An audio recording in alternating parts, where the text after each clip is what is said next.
Bonjour à tous, on va inaugurer une façon un petit peu différente de faire les cours et les TD de mécanique, puisqu'on va passer un petit peu en distanciel là pendant les 2, 3 ou 4 prochaines semaines, je ne sais pas exactement combien de temps. Donc je vais commencer par faire un petit rappel sur les outils de statique graphique. Dans les exercices du poly, à 2 ou 3 endroits, à 2 ou 3 exercices, on vous demande de traiter le problème d'équilibre statique à la fois de manière numérique et de manière graphique.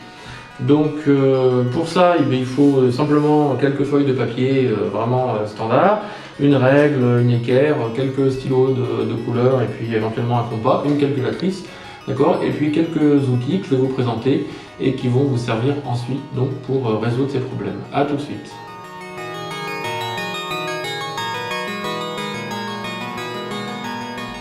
Alors la première chose qu'il faut faire avant de traiter un problème de statique, quel qu'il soit, par une méthode graphique, c'est de choisir vos échelles.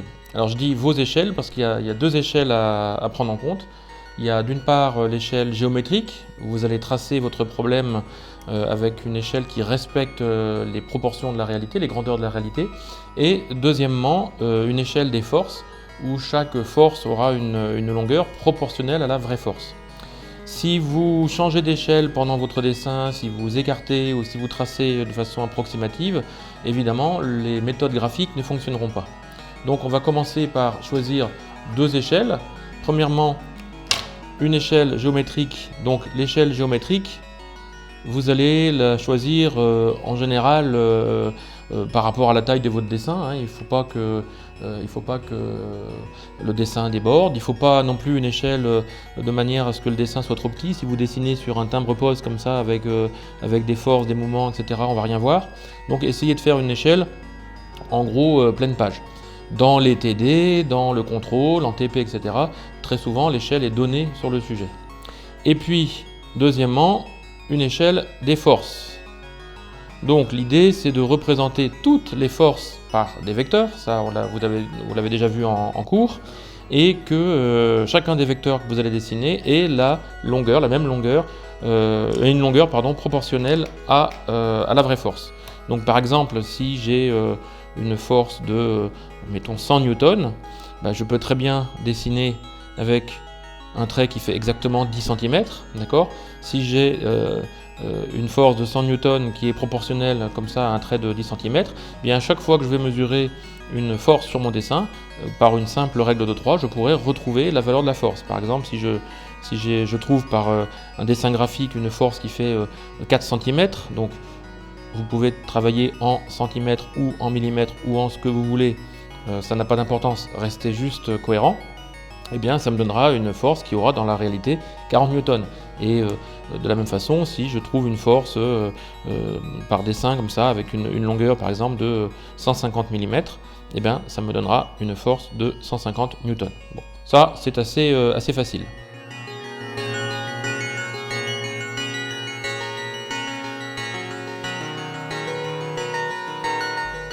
Alors, premier outil graphique, le principe qu'on appelle action-réaction. Vous avez deux solides 1 et 2 qui sont en contact soit au niveau d'un point, soit au niveau d'une surface, ici. D'accord ? Eh bien, si vous connaissez l'action de l'un sur l'autre ou l'action de l'autre sur l'un, c'est très facile d'en déduire la force qui manque, puisque, supposons par exemple que je sache que le solide 1 appuie sur le solide 2, donc on note ça de différentes manières. Le plus simple c'est de dire que le solide 1 exerce une force sur le solide 2. Éventuellement on peut rajouter ici, on peut nommer les points A, B, C, etc. ou les surfaces et indiquer en quel point ça se passe. Quand c'est évident, quand c'est trivial, c'est pas la peine forcément de tout noter, c'est pas la peine de surcharger votre schéma. Eh bien, le principe d'action-réaction dit que la force qui sera exercée du solide 2 sur le solide 1 sera strictement opposée à la force exercée par le solide 1 sur le solide 2. Donc c'est très facile. Graphiquement, les deux vont avoir le même support, donc vous tracez le support au crayon papier, et puis ensuite il suffit de reporter la longueur. Donc là j'ai 30 mm et des poussières, je n'ai qu'à reporter la longueur ici et rajouter ici ma flèche de vecteur. D'accord? C'est très facile.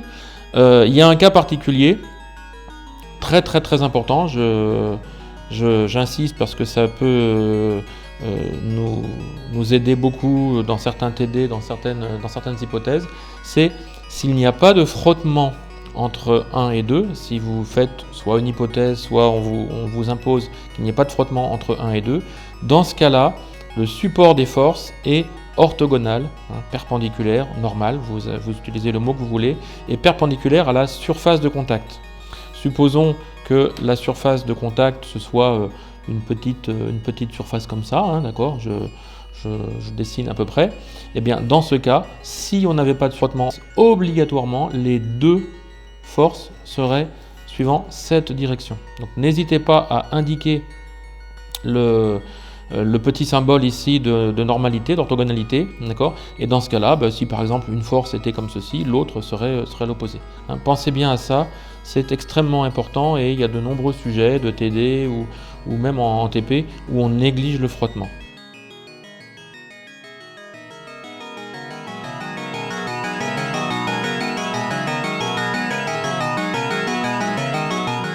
Outil suivant, un corps isolé. Je vous rappelle que une des premières étapes de résolution de problèmes de mécanique statique, c'est d'isoler les solides qu'on est en train d'étudier. Et donc, outil suivant, un solide isolé, un corps isolé soumis uniquement à deux forces. Dans ce cas-là, c'est relativement simple puisque les deux forces vont avoir le même support et elles vont avoir la même norme et simplement leur sens sera opposé. Supposons ce solide, on suppose que les points d'application des deux forces sont ici, donc ce sont des liaisons essentiellement, c'est ici que vous allez avoir le point d'application des forces. Et bien les deux forces vont avoir le même support, donc il n'y a qu'un seul support possible, c'est celui qui passe par les deux centre des liaisons, d'accord. Ça peut être un pivot, ça peut être un pivot glissant, ça peut être ce que vous voulez, c'est à vous d'analyser en fonction de votre dessin. Et dans ce cas-là, eh bien, les deux forces vont avoir le même support. Si vous en connaissez une, si par exemple vous connaissez la force numéro 1 ici qui fait, allez, on va dire 5 cm qui va dans ce sens-là, donc celle qui s'applique au point A, eh bien obligatoirement la force en B, ici j'appelle ça le point B, va être de même norme. Donc à partir du moment où on connaît son point d'application, on sait que c'est la même norme et on sait qu'elle est opposée, dans ce cas-là, eh bien pour la dessiner, c'est extrêmement simple. Et vous devez avoir au final FB égale moins FA.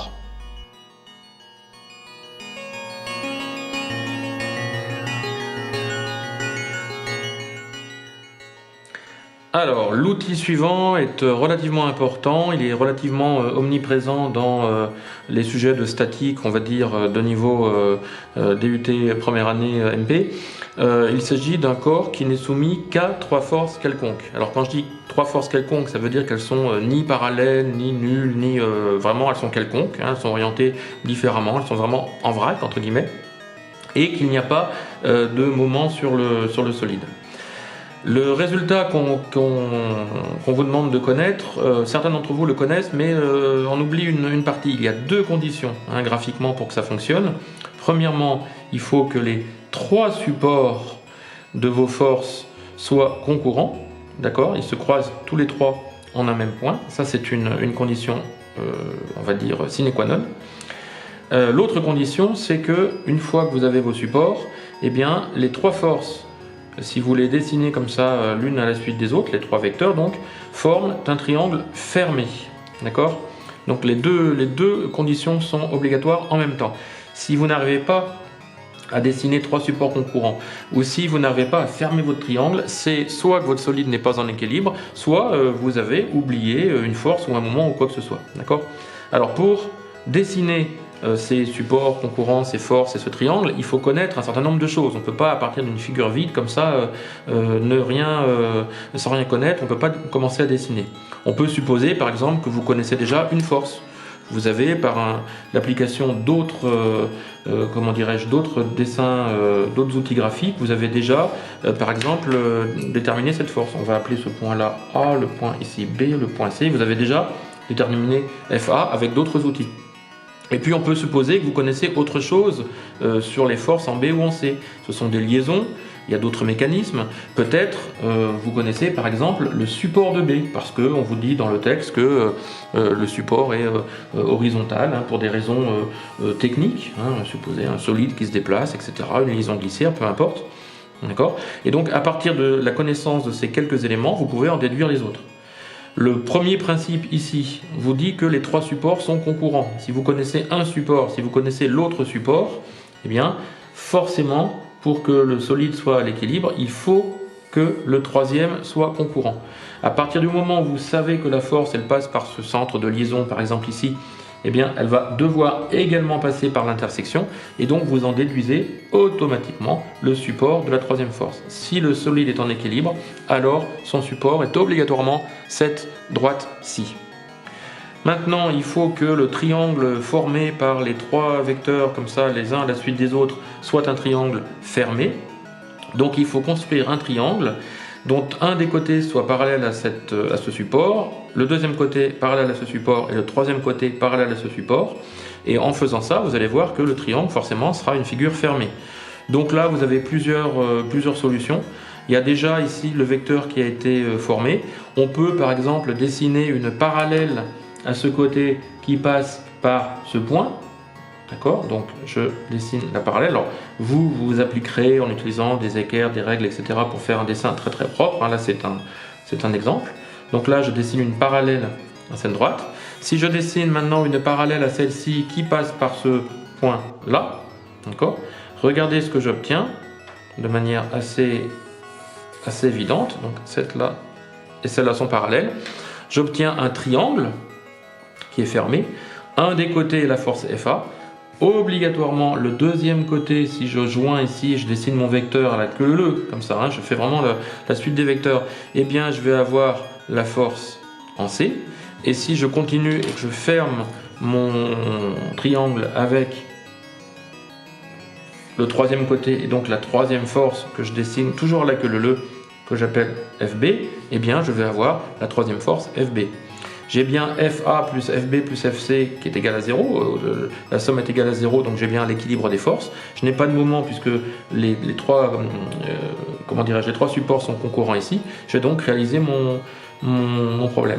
Si vous connaissiez FA, si vous saviez que FA valait tant de newtons pour tant de millimètres, eh bien par une règle de 3, vous en déduisez la valeur de FC et la valeur de FB en norme, et donc vous aurez à la fois le point d'application, le support et la norme, donc vous savez absolument tout sur FA, FB et FC.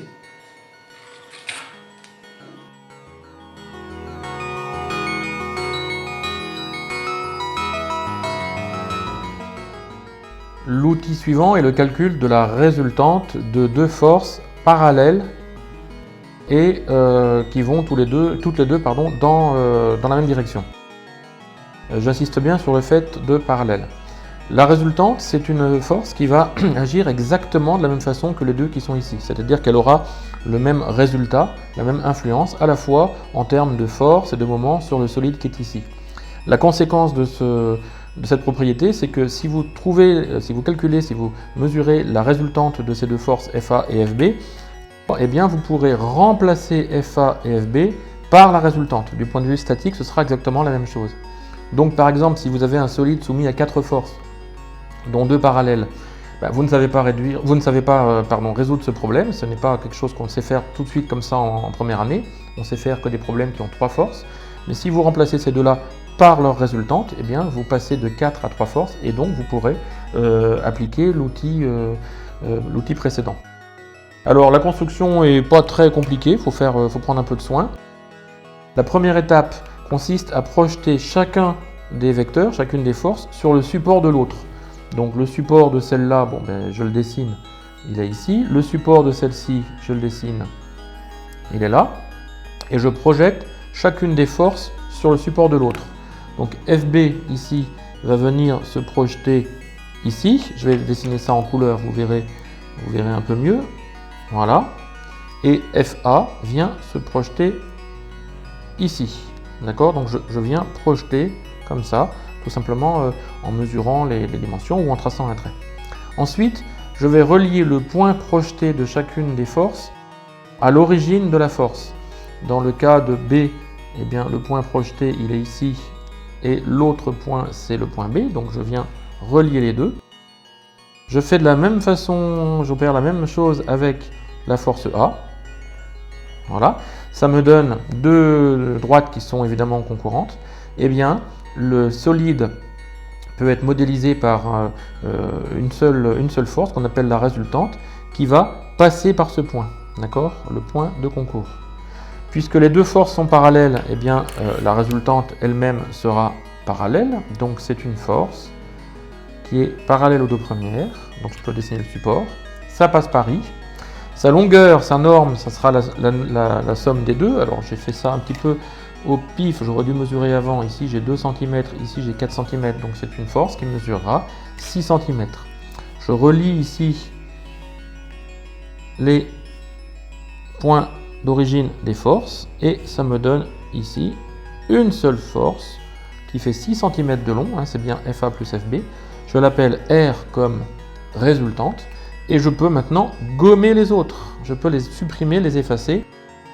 Du point de vue statique, eh bien, le comportement du solide est exactement le même avec les deux forces ou avec R. Et donc vous voyez, j'ai simplifié la complexité, j'ai diminué un petit peu la complexité du système. Un cas particulier de cette résolution, c'est quand les deux forces vont en sens inverse, comme ça. Il y en a une par exemple vers le haut, une vers le bas. Eh bien, le principe de dessin sera exactement le même, c'est-à-dire vous tracez les supports des deux forces, vous projetez chaque vecteur sur le support de l'autre, comme ceci, et puis vous rejoignez le point projeté à l'origine du vecteur initial. Donc ici, ça me donne un trait comme ceci, ici, ça me donne un trait comme cela. Il y a quand même, quand les deux vecteurs n'ont pas la même norme, il y a quand même un point d'intersection et vous voyez que ce point d'intersection, il est en dehors de la figure. Ça s'explique par le fait que lorsque vous allez ici avoir B comme ça et FA comme ça, eh bien vous allez bien avoir une rotation de l'ensemble ici dans le sens horaire, dans le sens antitrigonométrique. D'accord ? La troisième force sera parallèle aux deux premières, donc vous tracez un support parallèle. Et puis cette fois-ci, on va soustraire, puisque les forces sont en opposition. Ici, j'ai toujours à peu près 4 cm. Bon.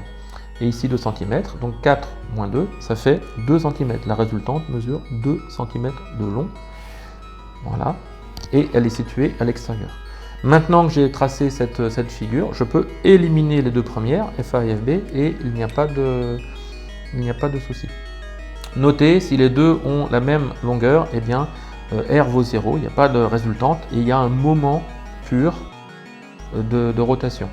J'ai oublié de le dire, mais c'est une évidence. Si les deux forces ici au début avaient la même norme, il n'y a pas besoin de faire cette construction. Dans ce cas-là, vous voyez bien que le point d'intersection il est au milieu des deux et donc la résultante passe au milieu. Il n'y a pas de construction particulière à opérer.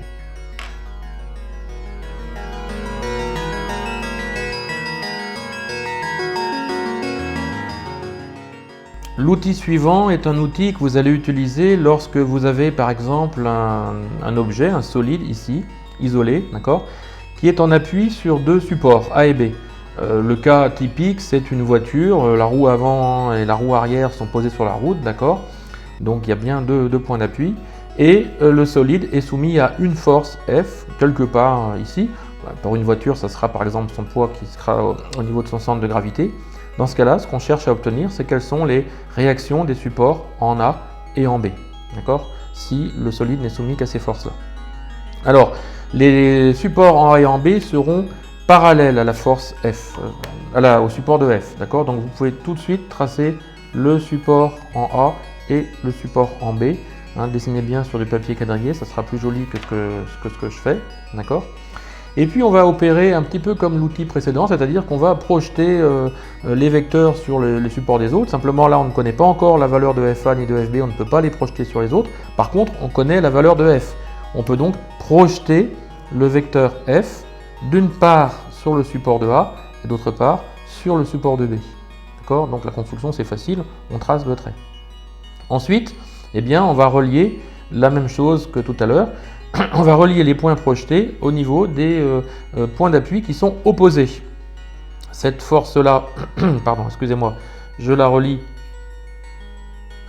ici, et ce point-là, je le relie ici. On fait comme ça des points qui sont à peu près symétriques. Vous voyez que le support de F croise ma figure en deux points, ici et là. Eh bien, c'est relativement simple. Du côté ici où j'ai la droite qui relie le support de A, je vais avoir l'amplitude de la force A. Donc ici, je vais avoir l'amplitude de la force A. D'accord? Donc c'est facile. La force A, elle sera de cette amplitude-là. Et ici, je vais avoir l'amplitude de la force B, la norme de la force B. Ici. D'accord? Je trace ces deux traits. Ici, là, je vais avoir l'amplitude de la force B. Évidemment, puisque la force F est vers le bas, les forces en A et en B sont vers le haut. Donc, vous pouvez dessiner leurs flèches. Et puis ensuite, il suffit de les reporter. Je vous rappelle que le point d'appui CA, donc on les décale, on les translate comme ça de cette longueur-là. Et vous avez ici la force en A et la force en B qui vont équilibrer la force en F.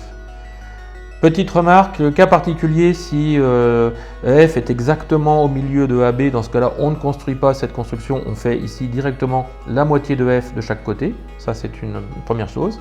Et deuxièmement, vous pourrez remarquer que la grande force est toujours du côté de F. Enfin, F ici, pardon, est plus proche de B, donc c'est FB qui est plus grand. D'accord ? J'ai oublié de dire tout à l'heure sur mon outil précédent, ça me fait penser... Ça me fait penser à ça maintenant. J'ai oublié de dire que lorsque vous construisez votre construction de l'outil précédent, la résultante est toujours du côté de la plus grande force. Je reviens un petit peu sur le point précédent. Voilà pour cet outil.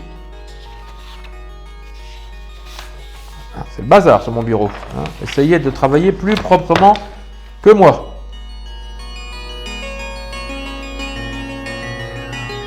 Le dernier outil graphique que je vous propose, en tout cas au niveau MP1, il y a d'autres outils qui existent dans la panoplie du mécanicien, mais qu'on ne voit pas, qui ne sont pas appliqués forcément en première année. Donc le dernier outil, c'est un outil que vous pouvez utiliser lorsque vous avez un solide qui est en appui ici sur un point, alors qui peut être par exemple une liaison, ça peut être une liaison pivot, d'accord? Vous imaginez votre solide comme ça peut effectuer une rotation autour de ce point, et vous connaissez une des deux forces d'un côté, vous voudriez connaître l'amplitude et la direction et la norme de la force ici qui équilibre le solide.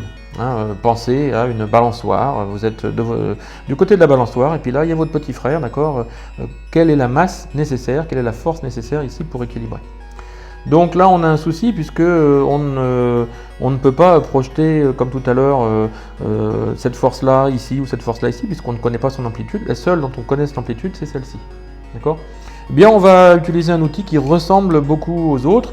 D'abord ici évidemment toutes les forces vont être parallèles, donc cette force-ci va être parallèle à le support sera parallèle à celui de F. Cette force-ci aura son support parallèle également à celui de F. Et on ne peut pas projeter cette force-là sur celle-là. Par contre, on peut projeter F sur le support de la première. Donc, on y va. On projette F sur le support de la première, comme ceci. D'accord ? Et là, pour connaître l'amplitude de la force qui équilibre F, eh bien, il suffit de rejoindre le point que vous venez de tracer au centre du pivot. Tracez cette droite.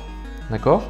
L'amplitude de la force cherchée va être déterminé en connaissant le point d'intersection de cette droite avec le support de F. Donc vous tracez le support de F et vous avez ici l'amplitude de la force que vous cherchez. Alors elle n'est pas située ici, elle est évidemment située de l'autre côté. Vous la mesurez et puis vous la reportez pour avoir ici votre force d'équilibre. D'accord ? Donc voilà le dessin. Après on efface les constructions intermédiaires. FA ici là équilibre parfaitement FB.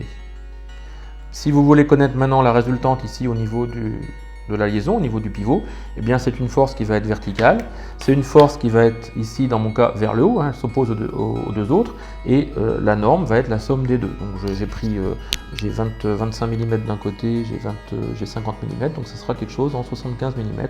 Voilà ici la force qui est la résultante de l'ensemble. Et voilà. C'est tout pour les outils. Je vous propose maintenant une petite application, un petit exercice comme ça pour appliquer. Et puis ensuite, ce sera à vous d'effectuer la même chose pour les TD qui sont proposés dans le poly.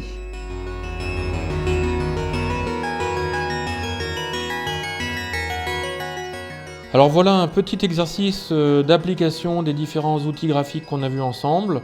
D'accord, c'est assez simple, c'est à peu près du niveau de ceux qu'on vous demande en TD, en TP et puis en contrôle, hein, peut-être un peu plus compliqué en contrôle, mais enfin guère plus.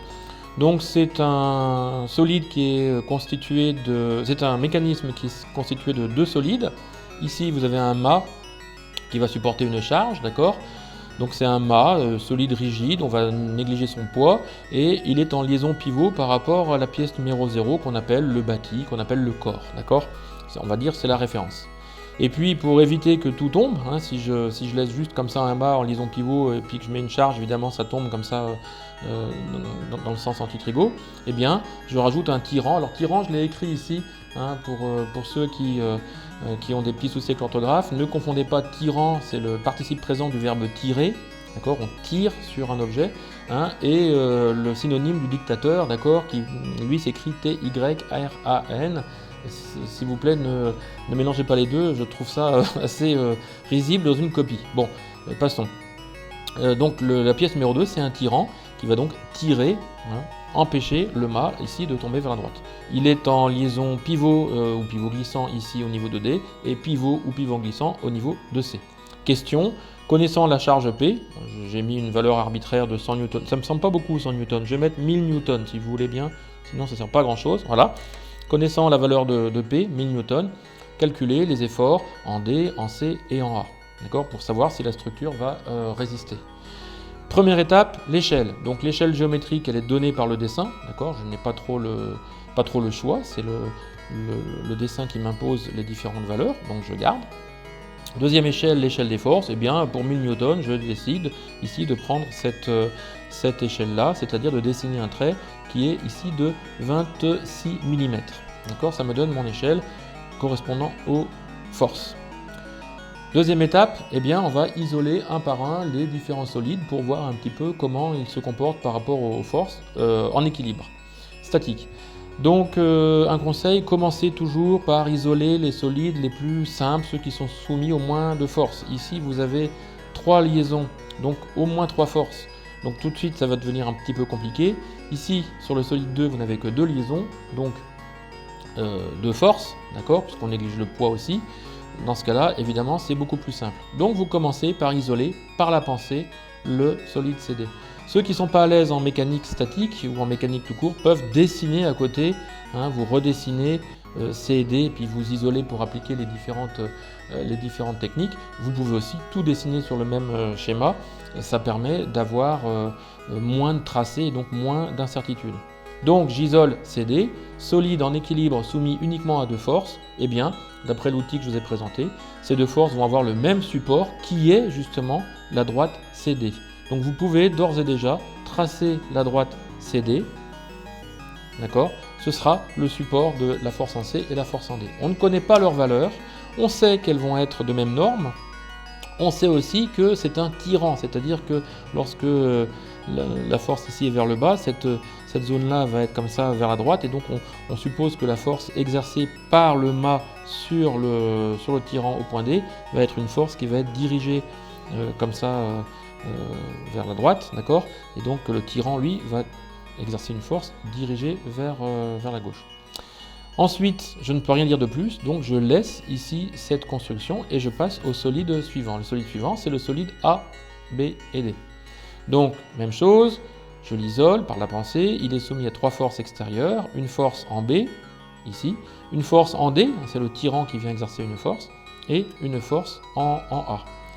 Si ces 3 forces sont quelconques et si le solide est en équilibre, dans ce cas-là, j'ai un outil pour y répondre. les forces sont quelconques, effectivement il y en a une la verticale, les autres il n'y a pas de raison qu'elles soient verticales ou quoi que ce soit, d'accord? Donc on fait l'hypothèse qu'elles sont quelconques. Dans ce cas-là, j'utilise l'outil adéquat. Eh bien, j'ai d'une part les trois supports des forces qui vont être concurrents et d'autre part, je vais pouvoir construire un triangle fermé à partir de ces trois forces. Donc les supports, il y en a déjà un ici qui est la droite verticale, puisque le poids P ici est vertical. J'ai donc un premier support qui est déjà tracé, c'est ici cette droite verticale.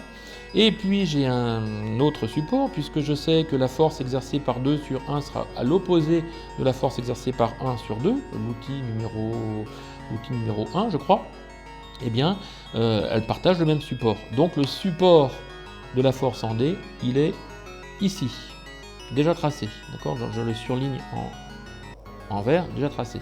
Et donc, si mon solide ici, numéro 1, est en équilibre, la troisième force aura un support qui passe par ce point ici d'intersection. Comme c'est un pivot, eh bien la force passe obligatoirement par le centre du pivot. Et donc, voilà le support de la troisième force. C'est cette droite qui passe par A et qui passe par le point d'intersection que j'avais tracé. Donc ça, c'est la première condition pour les trois forces.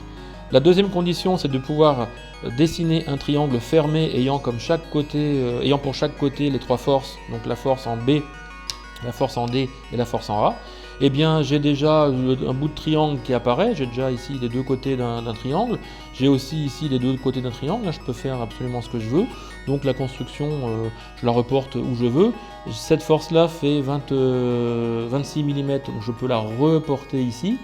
Si je la reporte ici, ça me donne ici le premier côté de mon triangle. D'accord, j'ai un deuxième côté ici, je peux tracer ici la parallèle à cette droite qui passe par ce point. Je trace la parallèle à cette droite ici qui passe par ce point. Voilà, ces deux droites sont parallèles. Celle-là est la même, celle-là est la même. Donc ici, j'ai mon triangle des forces, d'accord, parfaitement fermé. Ici, je retrouve mon vecteur P. Donc ici, en fermant, je vais retrouver mon vecteur. Donc ici, c'est FA. D'accord, c'est la force exercée par le support en A. Et ici, la force en D. Ça, c'est la force en D. C'est la force exercée par le solide 2 sur le solide 1 en D. On a bien un tirant. Le solide numéro 2 ici tire ici vers la gauche, donc pour retenir l'ensemble. Puisque cette longueur-là fait 1000 newtons, eh bien je vais pouvoir en déduire la valeur de FA. FA, je mesure 35 mm. Donc j'ai une calculatrice. Là, il faut faire ça, il faut faire le calcul à la calculatrice. J'ai 1000 newtons qui donne 26 mm. Donc quand j'ai 35 mm, ça me fait environ 1350 newtons. D'accord? Et puis FD que je mesure à 39 mm. 39 mm. Eh bien, ça correspond à 1500 newtons. Donc, j'ai résolu le problème. J'ai trouvé la valeur de la traction dans le câble, 1500 newtons. J'ai trouvé la valeur ici d'appui en A, 1350 newtons. Et l'ensemble est équilibré. À vous maintenant de faire les TD. Et on postera les résultats, les corrigés un peu plus tard. Bon courage!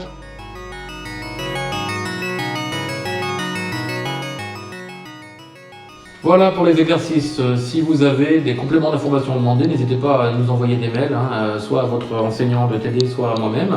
On vous répondra avec plaisir si on peut. Pour info, j'ai traité de manière calculatoire l'exercice que je viens de vous montrer. Donc vous voyez, c'est une page complète de calcul avec des produits vectoriels, des sinus, des cosinus, etc. Donc ça met facilement 20-30 minutes, facilement. Alors que le graphique, c'est littéralement quelques dizaines de secondes. Et lorsque je regarde le résultat, je suis à 2, 3, 4% près en termes d'incertitude. D'accord ? Si on s'applique, si on trace soigneusement, si on prend du papier quadrillé, du papier millimétré, etc., eh bien on peut littéralement, en quelques dizaines de secondes, trouver un résultat qui est à 1 ou 2% près, ce qui est vraiment un outil très puissant. Allez, bon courage pour la suite et à très bientôt.